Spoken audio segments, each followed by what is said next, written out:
ঢাকায় সাইকেলিং করার হচ্ছে মজা।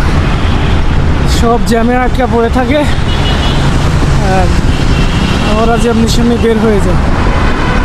আগা রাস্তায় সাইকেলিং করি, কোনো জ্যাম নেই। এই যে সামনে জ্যাম বাঁধবে, একটু পরে আমি ওখানে যাব, ফুটপাথ দিয়ে উঠে পার হয়ে চলে যাব। অর্থাৎ বাইকেও যারা ঢাকা শহরে যাতায়াত করে তাদের থেকে সাইকেলে যাতায়াত অনেক বেশি সুবিধা।